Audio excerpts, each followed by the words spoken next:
Hello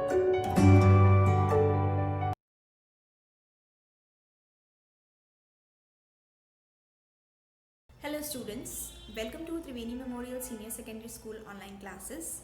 Today we are going to start chapter 6 of unit 2, Building Self-Confidence. In this chapter we are going to learn the meaning of self-confidence and the various factors which influence the self-confidence. So self-confidence basically means having confidence in oneself, that is having trust in one's judgment and capability, which is reflected in one's belief that he or she is a valuable person and is capable of doing the task what he or she wishes to do. The three main attributes of self-confident people are: first is they believe in one's own capability. They believe that whatever they have taken in hand, they are capable of doing it. Second is they are ready to accept any challenge, and third is they are willing to take risk. They are not feared by the risk. Now there are three factors which influence the self-confidence of any person. First is the social factors, second is the cultural factors, and third is the physical factors. We are going to talk about the social factors first. Social factors come from the society, that is our friends, relatives, family, school, and even strangers. So our initial interaction with these people have a lasting impact on our attitude, and the attitude of parent towards their child also has a lasting impact on the child. For example, if there is a parent who has a lack of love for the child, or they give harsh physical and mental punishment to the child, and any excessive criticism towards the child, it may hamper his growth, and the child may feel hesitant to break in his confidence, and it may instill a fear of failure in him, and he may not be able to take risk in the near future. On the other hand, the overprotective parenting is also harmful, as the overprotective parenting can hamper the growth of a child, because the child knows that parents are there to just prevent him or her from any of the unhappening or mishappening which may happen. So the child is not capable of handling it when he grows up, and it leads to stress and failure in life. So he may come to believe that he is incapable or inadequate. He may feel that he or she is not able to do this thing, that is why the parents are doing. So a balanced approach is needed in parenting to build a child's confidence. When a child commits an error, parents should encourage him for trying again and guide him to perform better and better next time. So this is the way the social factors influence the confidence of any child or any other person. The second is cultural factors. We all live in different cultures. We all have different cultures. We all have a particular society, community where we live and where we belong to. So culture influences a child's development and behavior. Children growing up in the different culture have specific inputs from the environment, and they behave accordingly and give the output. So if a child is there from a society which, or you can say from a culture which values independence, that is self-esteem, that is you are free to do anything you can, so the child would be full of confidence. He would not be dependent on anybody. Whereas if there is any child who is in a society and who has a culture where the traditions are valued, relations are there, obedience is there, so in that the child will learn that he has to maintain the relationship properly, and he has to move with the family with the interdependent relationships. Both are very much necessary at particular point of time. So the cultural factors also affect the confidence of a particular person. Next is physical factors. When we talk about physical factors, that is the healthy physique, healthy mind, and healthy body.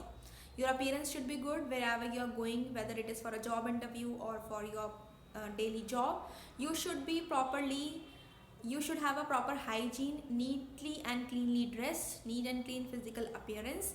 That is, if any person looks at you, he just has a sense that this person is neatly dressed, because these are the things the people judge you on this basis. So it shows your confidence level.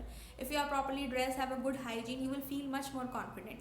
But if you are not properly dressed, somewhere or other in the mind you will feel that something is missing. So these are the things which affect your confidence level. Next is various attitudes of people. Now there are two types of people. One is the attitude of the people with the low confidence, and there are people with high confidence. So how is the attitude of the people with the low confidence? First is fear. They are anxious about the possibility of the future. Then they value others' opinion more. Like if they have gone to buy a product, they will ask other whether it is fine or not. So you should have confidence on yourself that whatever I am doing is right. but these are the attributes, or you can say the attitude of the low confidence people. Third is overcritical. Overcritical means sometimes the people with low confidence, they just focus on their shortcomings, like they are physical appearance, like they lack somewhere in the physical appearance, or they have lack of knowledge in that case. Next is poor time management. The people with low confidence have a poor time management. They are unable to decide on the priorities are needed because so that we can complete that particular work at a particular point of time, so that other work which is less important can be done later on. They are unprepared, they are not prepared what may happen in the future, lack of initiative, they don't feel motivated to bring about a change, so they do not start anything like as such. Then they are reluctant to deal with others, they hesitate in like how to do this task, so they are hesitated in doing any work, and they just don't want to confront the people, and they make excuses. Next, on the other hand, we have the attitude of the self-confident people. Whatever the attributes we have learned about the low confident people, just opposite we have for the self-confident people. Like first is view to the world. They have a positive outlook towards themselves and situations surrounding them. They feel that whatever problem may come, they need to find a solution for that. Then they have a realistic view of self. They are able to recognize their strength and accept their weakness. It is not that if they have a strength, they may have weakness too, but they are ready to accept it. Next is they trust their own ideas and beliefs. They are confident on their ideas rather than taking the opinion of others. And next is deal with mistakes. Mistakes happen with everybody, but the confident people accept the mistakes, take out a lesson from them, and just move on with a next try again. Next is focus on growth. The main focus, in spite of having their weakness, the main focus of the confident people is to focus on growth.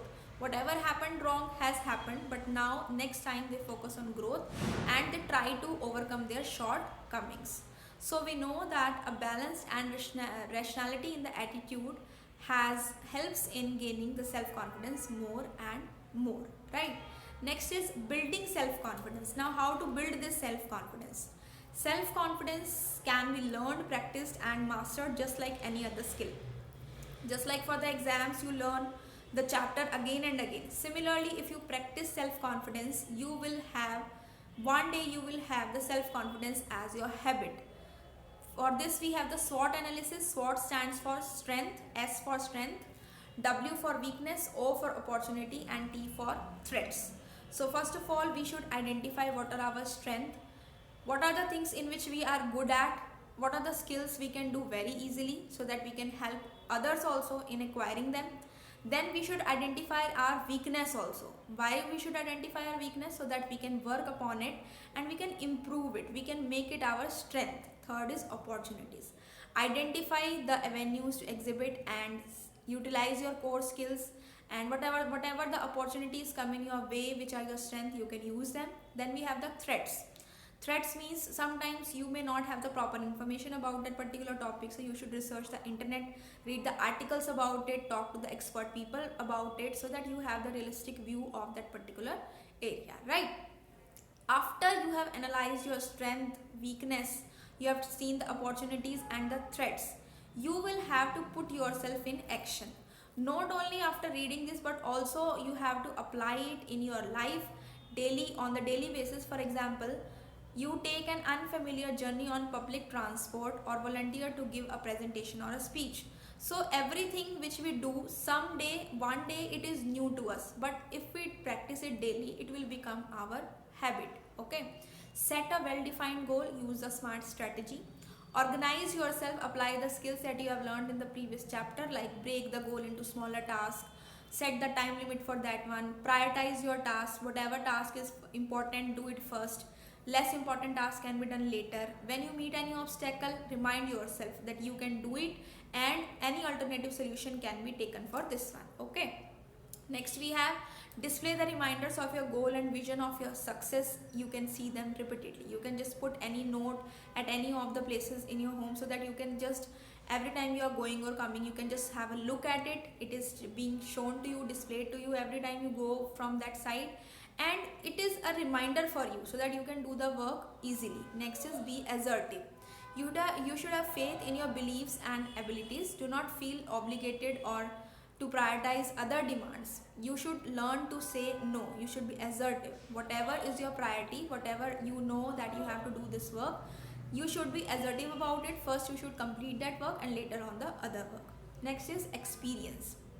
Now, gaining experience requires you to take the first step, how hard it may seem. Whenever we are going to start a new work, we need to experience it, we need to know how it is being done. So in order to gain the experience, we need to just put a step on it and practice it daily. Each incident of success will make you more and more self-confident, right?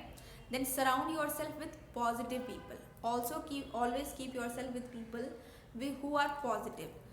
Avoid any negative or discouragement or influences from the positive voices, including your own. You should be positive about yourself, then only the others will be positive about yourself. Take care of yourself and take care of others as well. Staying clean and dressing well is positively related to the positive attitude. If you will remain clean and neat, you will look good and others will feel that this person is looking neat and clean. Others respect you. Be prepared for any obstacle in the life. Always have a solution centered approach. Your confidence will naturally make you good at your job, and self-confidence may seem hard to achieve, but it is attainable through practice and perseverance. Remind yourself that you are the best. You have the qualities and the talents. Value them, trust yourself, and one day you will have the self-confidence in yours as well. Okay, next we have the MCQs. First question is, dash prevents a child from developing resilience and coping with stress and failure. What prevents a child? Authoritative parenting, overprotective parenting, regular schooling, or playing. So when a child is prevented from developing resilience and he is not able to cope with stress and failure, what is that? Overprotective parenting, right?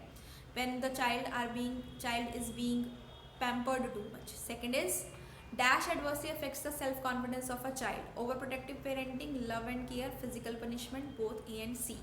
Here the answer is overprotective parenting and physical punishment. Third question is, cultural competence comprises an understanding of all the aspects of a culture, that is social, education, and dash. So that is emotional. Fourth is, people with confidence, self-confidence have a dash outlook. The people who have self-confidence, they have what type of outlook? They have positive outlook, right? Now people with low confidence are how? Smart, pleasant, unprepared, or arrogant. They are unprepared as well as arrogant. So people with low confidence, or you can say they are unprepared and arrogant as well. Next is fill in the blanks. Trust in one's own judgment and ability is called. When person trusts himself or herself, that ability is known as self-confidence. Next is our family, neighborhood, friends, relation. They are our society. Second is society. Third is, dash parenting includes a child from facing any pain and struggle. So which parenting shields a child? That is overprotective parenting. The child is capable of making any judgment, and in future he may have stress, adverse effects of stress as well. The characteristics of a particular society, community, or ethnic group related to as a practice and beliefs are collectively referred to as, you can say, culture. The characteristics of a particular society, community, they are the culture, and the possible challenges and pitfalls in the pursuit of a goal are termed as threats. Whatever the challenges you face, whatever the obstacles you face while you are going to achieve your goal, that is known as threats. Okay, so with this we have done the exercise. Now we have the question answers. First is, what is the importance of experience in building self-confidence? The importance of experience in building self-confidence is that it is the very first step which helps us to make confident, and it tells us how hard it may seem. It will help you in the future. You have to write this paragraph here. Gaining experience requires you to take the first step no matter how hard it may seem, and then keep practicing it. Next is, lack of self-confidence puts one in a vicious cycle. Comment and support your answer with an example. Yes, if a person has a lack of self-confidence, it puts it in a vicious cycle because the person is fearful of the possibilities in the future. He may not be able to take the risk. He may not be able to take the challenges which are coming in his way. Challenges become opportunities as well. So if you don't take the challenges, you will not get the opportunities also. Okay, so the person is critical of himself. Sometimes he criticizes himself or herself much, and he takes the others' opinion. So he has no control on himself. So lack of self-confidence is not good. We should learn to improve our self-confidence. Third question is, what role does parental attitude play in building one's self-confidence? So this question we have done in the social factors, that lack of love from the parent side, derogatory remarks or physical punishment, it may make the child very less confident, or you can say make the child very hesitant to talk to other people. He may or may not be able to share his or her feelings with the other people, which may hamper his growth in the future and may lead to stress as well, right? Fourth question is, draw contrast between the attitude of people with high and low self confidence. So in this case we have the points here for the people with the low self confidence. These are the points, and here we have the attitude of the self confident people. Just draw a line and write down all the points related to it. Whatever point you write for the attitude of the people with low self confidence, in the line of the self confident people, it should be the opposite one. So you have to do the questions like this. Complete the D part, 4 questions in your notebook.